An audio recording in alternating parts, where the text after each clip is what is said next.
Welcome to JC book bite. இன்றைக்கி book பைட்டில் who moved my cheese அந்த புக்கோட சம்மரி அண்ட் ரிவ்யூ பார்க்கலாம்.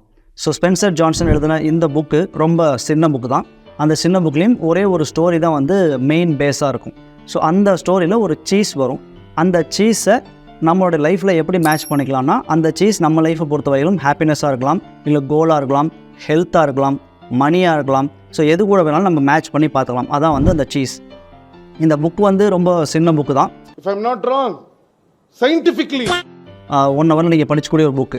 பட் இருந்தாலும் அது சொல்லக்கூடிய கருத்துக்கள் நம்ம லைஃப்பில் ஒரு மிகப்பெரிய இம்பேக்டை உருவாக்கும் அப்படிங்கிறதுல எந்த விதமான ஒரு மாற்று கருத்துமே கிடையாது. இந்த நம்ம கார்ட்டூன்லாம் பார்த்துருப்போம் இல்லையா, டாம் அண்ட் செரியில் செரியை போதால் ஒரு சீஸை தூக்கிட்டு ஓடும். அதை பிடுங்கிறதுக்காகவும் அந்த செரியை கேட்ச் பண்ணுறதுக்காகவும் டாம் துரத்திக்கிட்டே போவார். ஸோ அந்த மாதிரி இந்த கதையில் 2 எலி 2 குட்டி மனுஷங்க வராங்க. ஸோ இந்த ஸ்டோரி எப்படி ஸ்டார்ட் ஆகுதுன்னா, 2 எலி பேர் வந்து ஸ்கர்ரி அண்ட் ஸ்னிஃப். 2 குட்டி மனுஷங்க எலி அளவு தான் இருப்பாங்கன்னு வச்சுக்கோங்களேன். குட்டி மனுஷங்க பேர் ஹா அண்டு ஹெம். ஸோ இந்த 4 பேரும் அந்த மேஸ்க்குள்ளார வாழ்ந்துட்டுருக்காங்க. மேஸ் அப்படின்றது என்னென்னா, அந்த வழி கண்டுபிடிக்க முடியாத அளவுக்கு நம்ம புல்வெளிலாம் டிவியில் சினிமாஸ்லாம் பார்த்துருப்போம். ஸோ அந்த மாதிரி ஒரு பெரிய புல்வெளி நிறைந்த இடத்துல இந்த மேஸ்க்குள்ளார இந்த 4 பேரும் வாழ்ந்துட்டுருக்காங்க. ஸோ இந்த 4 பேரும் வழக்கமான என்ன பண்ணுவாங்கன்னா, அவங்களோட வீட்டிலேருந்து கிளம்பி அந்த மேஸ்க்குள்ளாரையே போயிட்டு ஒரு இடம், அந்த இடத்தோட பேர் வந்து சீஸ் ஸ்டேஷன் சி அப்படின்றது. அந்த இடத்த பார்த்தீங்கன்னா சீஸ் வந்து நிறையா கொட்டி கிடக்கும். ஸோ இவங்க டெய்லி என்ன பண்ணுவாங்கன்னா, இங்கேருந்து கிளம்பி அங்கே போயிட்டு டெய்லியும் சாப்பிட்டு அங்கேயே விளையாண்டுட்டு ஜாலியாக இருந்துட்டு ஈவினிங் ஆனதும் வீட்டுக்கு வந்து தூங்கிடுவாங்க. ஸோ இதுதான் அந்த குட்டி மனுஷங்க 2 பேர்த்தோட வேலையும் ப்ளஸ் அந்த எலியோட வேலையுமே. ஸோ இவங்க வந்து ரொம்ப கம்ஃபர்டபுளாக ரொம்ப ஜாலியாக அந்த இடத்துல சீஸ் அளவுக்கு அதிகமாக இருக்கிறதுனால டெய்லி அவங்க சாப்பிட்டுட்டே இருந்திருக்காங்க. ஸோ ஒரு நாள் இதே மாதிரி திரும்ப வீட்டிலேருந்து சீஸ் ஸ்டேஷன் சிக்கு போய் பார்க்கும்போது அங்கே சீஸே காணும். ஏன்னான்னு சொல்லி சாக்காகி பின்னோக்கி திரும்பி பார்த்தாங்கன்னா, இவங்க டெய்லியும் சாப்பிட சீஸ் கொஞ்சம் கொஞ்சமாக குறைஞ்சிக்கிட்டே வந்திருக்கு. ஆனாலும் இவங்க குறைஞ்சிட்டு வந்த சீஸை கூட மைண்ட் பண்ணாத அளவுக்கு அவங்க கம்ஃபர்டபுளாகவும் ஜாலியாகவும் அந்த இடத்துல இருந்ததுனால கடைசியாக மிச்சம் மீதி அந்த சீஸ் அழுகி போன ஸ்மெல் நாற்றடிக்கும் இல்லையா, கடைசியாக அந்த ஸ்மெல்லை வச்சு கூட இவங்களால கெஸ் பண்ண முடியல அந்த சீஸ் எல்லாம் குறைஞ்சிக்கிட்டே வந்திருக்கு அப்படின்னு சொல்லி. அப்போ இன்றைக்கி திடீர்னு வந்து இந்த இடத்த ரீச் பண்ணி பார்க்கும்போது அந்த இடத்துல சீஸே கிடையாது. அப்போ இந்த 4 பேத்துக்குமே ஒரு ஷாக். அப்போ இந்த 2 எலி என்ன பண்ணுன்னா, எலியோட பிறவி குணமே மோப்பம் பிடிச்சி இன்னொரு இடத்துல ஏதாவது பொருள் இருந்தால் கேட்ச் பண்ணி போய்க்கும். ஸோ இந்த 2 எலியும் கிளம்பி வேறு பக்கம் ஏதாவது தொலைவு போயிட்டாங்க.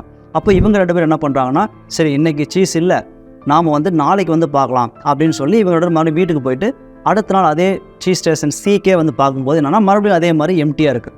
அப்போ தான் இவங்க கேட்குறாங்க, ஹூ மூவ்டு மை சீஸ், இங்கேருந்து என்னுடைய சீஸை யார் கொண்டு போய் நகர்த்தி வச்சுருக்காங்க வேற எங்கேயோ அப்படின்னு சொல்லி கேட்கும்போது இவங்க 2 பேருமே ஆர்கியூ பண்ணுறாங்க. ஒருத்தர் வந்து ஹா, இன்னொருத்தர் வந்து ஹெம் அப்படின்றார்.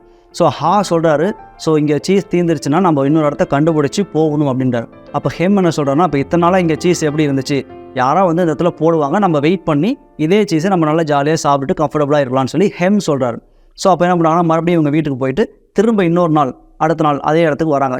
ஐயோ மீண்டுமா சீஸ் ஸ்டேஷன் சிகே மறுபடியும் வந்து பார்க்கும்போது மறுபடியும் எம்டியாகவே இருக்குது அந்த பிளேஸ். அப்போது ஹா சொல்கிறாரு, இது வந்து நல்ல ஒரு சைன் கிடையாது, நாம் இடத்த விட்டு கிளம்பணும், ஏன்னா சீஸ் நம்மளை விட்டு மூவ் ஆகிடுச்சு, அப்போ நாமளும் மூவ் ஆகி போனால் தான் நம்ம பசி இல்லாமல் நிம்மதியாக வேறு ஒரு சீஸை கண்டுபிடிச்சி சாப்பிட முடியும் அப்படின்னு சொல்லி சொல்கிறார். ஆனால் ஹெம்ன்ற குட்டி மனுஷன் என்ன சொல்கிறாருன்னா, அந்த ஹெம் இந்த ஐடியாவை ஒத்துக்கல. சரி இப்போ நம்ம தொலைவி போகிறோம், அங்கே போயுமே சீஸ் என்ன பண்ணுறது, அதனால் நான் வரமாட்டேன், நான் இங்கேயே தான் இருப்பேன்னு சொல்லி ஹெம் மட்டும் அந்த குட்டி மனுஷன் மட்டும் இங்கேயே இருக்கிறாரு. பட் இவர் ஹா மட்டும் வந்து கிளம்பி அந்த சர்ச்சிங்கில் போகிறார். விச் மீன்ஸ் வேறு எங்கேயாவது சீஸ் கிடைக்குமா அப்படின்னு ஒவ்வொரு இடமா தொலைவிக்கிட்டு டெய்லியும் கொஞ்சம் தூரம் போயிட்டு திரும்ப வந்துடுவார். மறுபடியும் இன்னும் கொஞ்சம் தூரம் ட்ராவல் பண்ணிட்டு மறுபடியும் வீட்டுக்கு வந்துடுவார். அப்படி ஒரு நாள் கிளம்பி கொஞ்சம் தூரம் போயிட்டு வரும்போது ஒரு இடத்துல சின்ன சீஸ் எல்லாம் செதறி கிடக்குது. அதை எடுத்தோடனே ஆஹா, புதுசாக ஒரு சீஸ் ஸ்டேஷன் நம்ம கண்டுபிடிச்சிட மாட்டோம்னு சொல்லி அதை கையில் எடுத்துக்கிட்டு சாப்பிட்டு உள்ளே போய் பார்க்கும்போது அந்த ஸ்டேஷன் ஃபுல்லாக வந்து எம்டியாக தான் இருக்குது, அங்கேயும் ஒன்றும் இல்லை. சரின்னு சொல்லி வீட்டுக்கு ரிட்டர்ன் ஆகிட்டு அந்த சீஸையும் கொண்டுட்டு வராரு ஹா. ஸோ கொண்டுட்டு உள்ளே வரும்போது என்ன ஆகுது அப்படின்னா, அந்த ஹெம்முக்கு கொடுக்குற அந்த சீஸை டேஸ்ட் பண்ணி பாரு, இது ஒரு புது வகையான டேஸ்ட்டாக இருக்குது, புது சீஸாகவும் இருக்குது, நம்ம இந்த இடத்துக்கு போகலாமா அப்படின்னு சொல்லி ஹெம்கிட்ட கேட்கும்போது ஹெம் அதை சாப்பிட்டு என்ன சொல்கிறாருன்னா, எனக்கு இந்த சீஸ் பிடிக்கல, இந்த டேஸ்ட் பிடிக்கல, எனக்கு வந்து என்னுடைய பழைய டேஸ்ட்டும் பழைய சீஸும் வர்ற வகையில் நான் இங்கேயே தான் இருப்பேன், நான் அவங்க கூட வரமாட்டேன்னு சொல்லி ஹெம் அடம் பிடிச்சி இங்கேயே தான் இருக்கார். ஆனால் ஹா அடுத்த நாள் வந்து மறுபடியும் சர்ச்சிங்கில் போகிறாரு. அப்படி போகும்போது ஹெம் பார்க்கறதுக்கு முன்னாடி செவுத்தில் ஒரு சென்டென்ஸ் எழுதுறாரு, if you don't change you become extinct, நீ மாறவில்லைன்னா சீக்கிரம் அந்த இடத்த விட்டு காலி ஆயிடுவா, விச் மீன்ஸ் இறந்துடுவேன், காணாமல் போயிடுவேன் அப்படின்னு சொல்லி மீனிங்கில் எழுதிட்டு மறுபடியும் சர்ச்சிங்கில் கிளம்புறாரு. அப்படி கிளம்பும்போது அதே மாதிரி அங்கங்கே சின்ன துகள்லாம் கிடக்குது பார்க்குறாரு. அது மறுபடியும் சாப்பிட்டு மறுபடியும் சர்ச்சிங்கில் போகிறார். ஸோ அந்த குட்டி மனுஷனில் பொறுத்த வரைக்கும் அந்த மேஸ் அப்படிங்கிறது மிகப்பெரிய இடம். சில நேரங்களில் இருட்டாக இருக்கும், உள்ளே பூந்து போகும்போது அட்வென்ச்சரஸாக இருக்கலாம், இல்லை வேறு ஏதாவது மிருகங்கள் வரலாங்கிற ஒரு பயத்திலேயே தான் உள்ளே போய்கிட்டே இருப்பாங்க. பட் அவரோட பாயிண்ட் என்னென்னா, movement in a new direction helps to find a new cheese. நம்ம சும்மா ஒரே இடத்துல இருக்கிறதுக்கு வேறு பக்கம் டைரெக்ஷனில் மூவ் பண்ணால் புதுசாக ஏதாவது ஒன்று கிடைக்கும், சும்மா இருக்கிறதுக்கு பதிலாக நம்ம மூவ்மெண்ட்லேயே இருக்கலாம் அப்படின்னு சொல்லி மறுபடியும் எழுதி வச்சுட்டு போகிறார். ஸோ இந்த மாதிரி போகிற வழி எல்லாத்துலேயும் சின்ன சின்ன கோட்ஸ் மாதிரி எழுதி வச்சுட்டு போகிறார். அட்லீஸ்ட் இதை பார்த்தாவது ஹெம் நம்மளை ஃபாலோ பண்ணி வரட்டும் அப்படின்னு சொல்லி எழுதி வச்சுட்டு மட்டும் கிளம்பி போயிட்டார். ஸோ அப்படி இவரோட சர்ச்சிங்கில் போய் கடைசியாக ஒரு இடத்துல சீஸ் அப்படின்னு கிடைக்குது. அதை எடுத்து டேஸ்ட் பண்ணிட்டு உள்ளே ஓப்பன் பண்ணி போனால் அங்கே ஒரு ஸ்டேஷன் இருக்குது. அந்த ஸ்டேஷன் பேர் cheese station N. So N maybe meant for new அப்படிங்கிற வேர்டாக இருக்கலாம். அந்த இடத்துக்கு வந்த உடனே உள்ளே ஃபுல்லாக இருந்த இடத்த விட இப்போ இருக்கிற சீஸ் இன்னும் அளவுக்கு அதிகமான சீஸஸ் கொட்டி கிடக்குது. அப்போடா நம்ம ஃபைனலாக ஒரு சீஸ் ஸ்டேஷனை ரீச் பண்ணிட்டோம் அப்படின்னு சொல்லி உள்ளே போகிறாரு.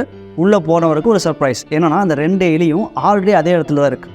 அப்போ இவங்க இந்த உள்ளே போனோடனே அந்த 2 எலியும் ஒரு வெல்கம் பண்ணி ரொம்ப ஹாப்பியாக 3 பேர் சேர்ந்து அங்கே ஜாலியாக இருக்காங்க. அப்போது மனசும் ஒன்று ஓடிக்கிட்டே இருக்குது, ஹெம் இன்னும் அங்கேயே தான் இருக்கலாம், அட்லீஸ்ட் அந்த எழுதி வச்ச சென்டென்ஸை பார்த்துட்டு இங்கே சேர்ந்துட்டானா கூட பரவாயில்லன்னு சொல்லி மனசில் அதை நினச்சிக்கிட்டே அவங்க 3 பேரும் அந்த புதுசாக கண்டுபிடிச்ச ஸ்டேஷன்லேயே வாழ்கிறாங்க. பட் புதுசாக கண்டுபிடிச்ச ஸ்டேஷனில் அளவுக்கு அதிகமான சீஸ் இருந்தாலும் என்ன பண்ணுறாரு அப்படின்னா, இதில் சீஸ் அவைலபிளாக இருக்கும்போதே அப்பப்போ வேறு பக்கம் மூவ்மெண்ட் பண்ணிவிட்டு அங்கே ஏதாவது சீஸ் அவைலபிளாக இருக்குதா, இல்லை எந்த டைரெக்ஷனில் எவ்வளோ சீஸ் ஸ்டேஷன் இருக்குது, இந்த மாதிரியான விஷயங்கள் எல்லாத்தையும் கேதர் பண்ணிகிட்டே இருக்காரு. ஏன் அப்படின்னா, இந்த சீஸ் தீரத்துக்கும் கொஞ்சம் நாளில் தீர்ந்துடலாம். அப்போ தீர்ந்துருச்சு அப்படின்னா நம்ம மறுபடியும் இந்த மாதிரி கஷ்டப்படக்கூடாது. அப்போ நம்மக்கிட்ட இருக்கும்போதே புதுசாக இன்னும் அவைலபிலிட்டி என்ன இருக்குங்கிறதையும் சர்ச் பண்ணி நோட் பண்ணி வச்சுக்கணும் அப்படின்ற கான்செப்டில் தான் போகிறார். பட் இருந்தாலும் ஹெம்முக்காக வெயிட் பண்ணிக்கிட்டே இருக்கார். ஸோ இதுதான் இந்த ஃபுல் புக்கோட ஸ்டோரியுமே. ஹூ மூவ்டு மை சீஸ், யார் என்னுடைய சீஸை நகர்த்தியது அப்படின்ற கதை. ஸோ இந்த கதை எதை சொல்ல வருது அப்படின்னா, first point, change is inevitable. அதாவது மாற்றங்கிறது தவிர்க்க முடியாத ஒன்று. அப்போ மாற்றம் வரும்போது நம்மளும் மாற வேண்டும் அப்படிங்கிறது தான் முதல் point. Second adapt the change வரும்போது நம்ம ஏற்றக்கூடிய மனப்பக்குவம் வரணும். இல்லை நான் அங்கேயே தான் இருப்பேன், எனக்கு பழசே தான் பிடிச்சிருக்குன்னு சொல்லி அப்படியே இருந்தோம்னா நம்ம லைஃப்பில் நம்ம நினச்சதை அடைய முடியாது அப்படிங்கிறது தான் இன்னொரு பாயிண்ட். தேர்ட் பாயிண்ட், ஒரு மாற்றம் வருதுன்னு நம்ம கெஸ் பண்ணிட்டோம்னாவே நம்ம தயார்படுத்திக்கணும். அதான் இங்கிலீஷில் ப்ரோஆக்டிவ் அப்படிம்பாங்க. ஸோ ஒரு மாற்றம் வர்றதுக்கு முன்னாடி நம்ம ரெடியாக இருக்கணும், அந்த மாற்றத்தை அக்செப்ட் பண்ணிக்கிறதுக்கு அதுக்கான ஆக்ஷன் டேக்கணும் நம்ம ரெடி பண்ணி வச்சுருந்தோம்னா தான் குயிக்காக மாற்றம் வரும்போது இமீடியட்டாக நம்ம சேஞ்ச் பண்ணணும். எப்படின்னா, அந்த புது ஸ்டேஷன் கண்டுபிடிச்சாலுமே அந்த ஸ்டேஷனில் அவைலபிலிட்டி இருந்தாலுமே என்ன பண்ணுறாருன்னா, அங்கங்கே அப்பப்போ போயிட்டு இன்னும் அவைலபிலிட்டி ஏதாச்சும் இருக்குதா, புது ஸ்டேஷன் ஏதாச்சும் இருக்குதா சொல்லி நோட் பண்ணுறாரு. பார்த்தீங்களா, அந்த மாதிரி ப்ரோஆக்டிவாக இருக்கணும் அப்படின்னு சொல்லி இந்த புக்கோட தீம் சொல்லுது. ஃபைனலாக, கீப் மூவிங் ஃபார்வர்ட். நம்ம என்ன கஷ்டப்பட்டாலும் சரி, நம்மகிட்ட கையில் இருக்குதோ இல்லையோ ஒவ்வொரு ஸ்டெப்பாக வாச்சு நம்ம மூவ் பண்ணிகிட்டே இருக்கணும். 2 ஸ்டெப் முன்னாடி வச்சு 1 ஸ்டெப் பின்னாடி கூட பரவாயில்ல, ஆனாலும் நம்ம முன்னாடியே மூவ் பண்ணி போய்கிட்டே இருக்கணும் அப்படிங்கிறது தான் இந்த ஹூ மூவ்டு மை சீஸோட டோட்டல் கான்செப்ட். அப்போ மாற்றம் அப்படின்ற ஒரு சொல் மாறாதது, அந்த மாற்றத்தை நாம் ஏற்றுக்கிட்டு அதுக்கு தகுந்த மாதிரி மூவ் பண்ணி போய்கிட்டே இருக்கணுங்கிற ஒரே லைன் தான் இந்த ஹூ மூவ்டு மை சீஸோட ஸ்டோரி. நமக்கெல்லாம் நோக்கியா செல்ஃபோன் தெரியும். செல்ஃபோன் மார்க்கெட்டில் ஒரு காலத்தில் நோக்கியா கொடிகட்டி பறந்துச்சு, ஈவன் நம்பர் 1ன்னு கூட சொல்லிக்கலாம். பட் என்ன நடந்துச்சு அப்படின்னா, புதுசாக செல்ஃபோன் கம்பெனிஸ் உள்ளே வரும்போதும் அவங்க டச் ஸ்க்ரீனும் ஸ்மார்ட் ஃபோனும் புதுசாக ப்ராசரும் உள்ளே கொண்டு வந்து செல்ஃபோனில் இறக்கும் போதும் நோக்கியா என்ன பண்ணுச்சு அப்படின்னா, அவங்களோட பழைய மாடலே சக்ஸஸ்ஃபுல்லாக மாடல் தான், இதிலே நாங்கள் ஸ்டே பண்ணிக்கிறோம்னு சொல்லி இருந்துட்டாங்க. விச் மீன்ஸ் ஹெம்மு மாதிரி பழைய சீஸ் ஸ்டேஷன்லேயே வெயிட் பண்ணி எங்களுக்கு இதுவே பெரிய சக்ஸஸ்ஃபுல்லாக இருக்கும், இங்கேயே தேவையான அளவு கிடைக்கும்னு வெயிட் பண்ணதும் ஹெம் என்ன பண்ணார்னா, மாற்றம் வரும்போது மாறிக்கொண்டு அடுத்தடுத்துன்னு போயிட்டார். பார்த்தீங்களா, அந்த மாதிரி ஆப்பிள், சாம்சங் அப்படின்னு சொல்லி அடுத்தடுத்த செல்ஃபோன்ஸ் எல்லாம் உள்ள செல்ஃபோன் மார்க்கெட்டில் ஸ்மார்ட் ஃபோனில் இறங்கும்போது நோக்கியா மட்டும் அதே இடத்துல இருந்தது தான் நோக்கியாவோட மிகப்பெரிய ஃபெயிலியருக்கு ஒரு முக்கியமான காரணமும் கூட. அப்போ மாற்றம் வரும்போது நோக்கியா அதை அடாப்ட் பண்ணிக்கல. அப்போ அந்த சீஸ் அப்படின்றது தள்ளி போயிடுச்சு. அவங்க அதை அடாப்ட் பண்ணலான்னு நினைக்கும் போது அந்த சீஸ் இன்னும் ரொம்ப தூரம் மூவ் ஆயிடுச்சு. ஸோ நோக்கியாவோட கோட்டமே என்னென்னா, ஹூ மூவ்டு த சீஸ். இந்த இடத்துல சீஸ் அப்படிங்கிறது செல்ஃபோன் மார்க்கெட் நோக்கியாவுக்கு. இன்னொரு எக்ஸாம்பிள் நெட்ஃப்ளிக்ஸ். ஸோ நெட்ஃப்ளிக்ஸ் பற்றி சொல்லணும்னா, நெட்ஃப்ளிக்ஸ் ஸ்டார்ட் பண்ணும்போது வெறும் டிவிடி ரெண்டல் கொடுத்து வாங்குறது தான் அவங்களுடைய ப்ரைமரி ஜாபாக இருந்துச்சு. பட் இந்த இன்டர்நெட் பூம் ஆகிறதும் ப்ளஸ் ஆன்லைன்லேயே ஸ்ட்ரீமிங் ஆகிற கான்செப்ட்லாம் வரவும் இவங்க இம்மீடியட்டாக தன்னை டிவிடி கான்செப்ட்லேருந்து இந்த ஆன்லைன் ஸ்ட்ரீமிங்க்கு மாற்றிட்டாங்க. அப்போது ஆன்லைன்லேயே இவங்க மூவிஸ் பார்க்க வைக்கிறதும், நாடகம் போடுறதும், சீரீஸ் கொண்டு வரதும், இந்த மாதிரி எல்லா விஷயத்தையும் ஆன்லைன்லேயே கொண்டு வந்துட்டாங்க. அதான் நெட்ஃப்ளிக்ஸோட பெரிய ஒரு சக்ஸஸ்ன்னு சொல்லலாம். ஸோ அப்போது சீஸ் மூவ் ஆகும்போது நெட்ஃப்ளிக்ஸும் சேர்ந்து கூடவே மூவ் ஆயிடுச்சு. இல்லைன்னு சொல்லி பின்னாடி தங்கியிருந்தாங்கன்னா வேறு யாராவது ஒரு கம்பெனி அதை பிடிச்சிருப்பாங்க. அப்போது நெட்ஃப்ளிக்ஸோட சக்ஸஸுக்கு முக்கிய காரணம் அந்த சீஸ் இன்டர்நெட் வந்து ஆன்லைன் ஸ்ட்ரீமிங்க்கு மாறிட்டு இருக்கும்போது ஆட்டோமேட்டிக்காக இவங்களும் அது கூட சேர்ந்து மாறினது தான் இவங்களோட மிகப்பெரிய சக்ஸஸ். இப்போ நெட்ஃப்ளிக்ஸோட ஒர்த் எவ்வளோன்னு எல்லாத்துக்கும் தெரியும்.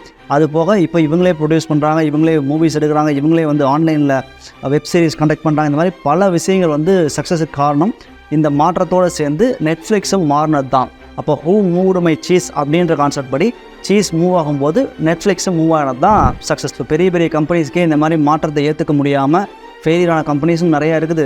இமீடியட்டாக அந்த மாற்றத்தை அக்செப்ட் பண்ணிவிட்டு அது கூடவே ட்ராவல் பண்ணி சக்ஸஸ் ஆன கம்பெனிஸும் இருக்குது. அப்போ இதே பிரின்சிபலை நம்ம லைஃப்லையும் அப்ளை பண்ணோம்னா, மாற்றம் வரும்போதே நம்மளையும் டியூன் பண்ணி மாற்றத்துக்கு தகுந்த மாதிரி மாற்றிக்கிட்டோம்னா சக்ஸஸாக இருந்தாலும் சரி, ஹெல்த்தாக இருந்தாலும் சரி, ஹாப்பினஸாக இருந்தாலும் சரி, மணியாக இருந்தாலும் சரி, எதுவாக இருந்தாலும் நம்ம ஈஸியாக அட்டைன் பண்ணிடலாம். அப்படிங்கிறது தான் ஹூ மூவ்ட் மை சீஸோட கான்செப்ட். தேங்க்யூ.